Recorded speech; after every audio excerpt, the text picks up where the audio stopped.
posicionamento da banca é um negócio assim que buga a cabeça de todo mundo. Por quê?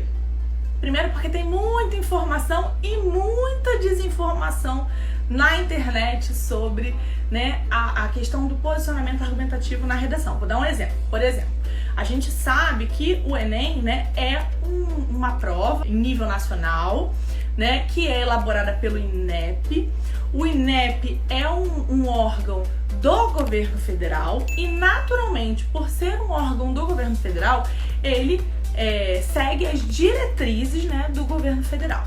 Então, do ano passado para esse ano, houve muita discussão, né? Houve muita informação e até desinformação com relação a esse aspecto. Ah, na redação do Enem não pode falar isso. Ah, na redação do Enem não pode falar aquilo, né? Ah, você tem que falar isso com relação à redação. Então, preste atenção no que eu vou dizer, porque se você ler o edital, você não vai ficar nessa dúvida. Então, por exemplo, na prova do Enem, mas o que eu tenho que falar na minha redação? A redação não pode falar mal do governo? Ah, eu não posso ter nenhum posicionamento ideológico que vá contra o governo, né? Se você ler o edital, você vai ver lá que mesmo que o posicionamento do governo seja muito específico, né, um posicionamento de direita, um posicionamento muito conservador, né, isso tá claro para todo mundo. O INEP, como órgão responsável pela prova do Enem, segue as diretrizes do governo federal, por isso até que a gente espera um tema que seja mais chapa branca, como se fala assim na gíria de vestibular. O que é um tema chapa branca? É um tema que é menos problemático com relação a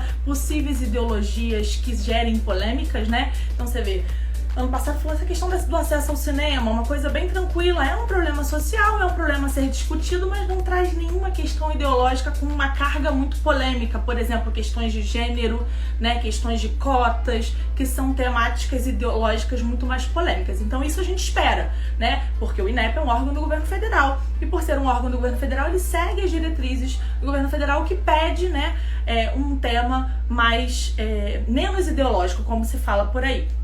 Entretanto, você não tem que ir com a cabeça assim, eu tenho que falar o que o presidente quer ouvir, eu tenho que falar o que o governo quer ouvir. Nada disso. Você tem que ler o edital para você saber o que tem que falar, porque tá lá no edital que você tem que falar. E o que você tem que falar? Lá tá dizendo que você tem que fazer uma redação que respeite os direitos humanos, né? Você tem que fazer uma redação que não contrarie nenhum tipo de pensamento ou de posicionamento, né?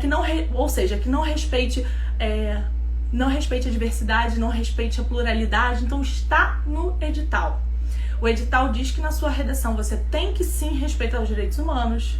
No edital você tem que sim abordar a necessidade de ter uma sociedade globalista, plural, que respeita as diferenças. Lá no edital está dizendo que o Estado tem que ser laico, ou seja, se você propuser qualquer proposta de intervenção que não garanta a laicidade do Estado, você está indo de encontro àquilo que está previsto lá no edital, né? Então vamos daqui entrar num tema até um pouquinho mais polêmico.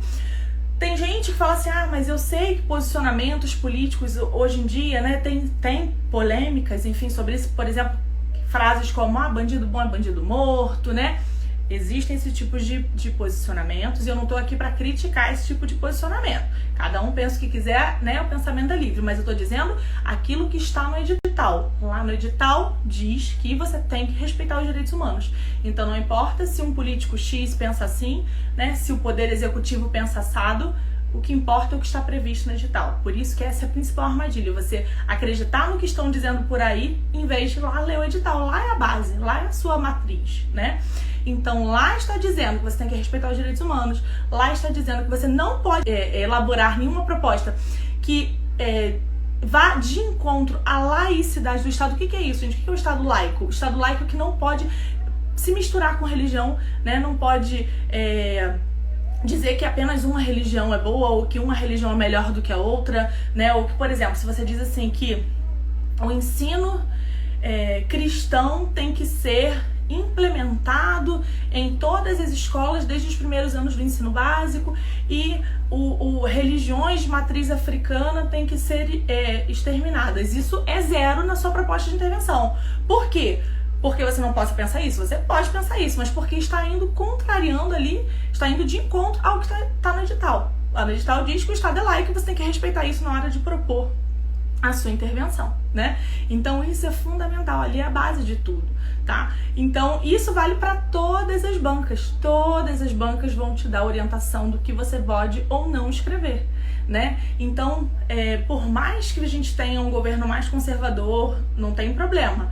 A nossa redação, gente, ela vai ser corrigida por um corretor que recebe orientações muito específicas e essas orientações estão no edital, tá? Então essa é a nossa base, é isso que a gente tem que se preocupar, é com isso que a gente tem que se preocupar e isso que tem que ser o nosso norte, a nossa bússola é sempre o edital. Então, não importa qual é o seu pensamento, qual é o seu posicionamento, o meu objetivo aqui é te esclarecer. Esclarecer dizendo o seguinte, que independentemente do seu posicionamento político ou ideológico, a sua redação ela tem que estar de acordo com o que está no edital, sempre.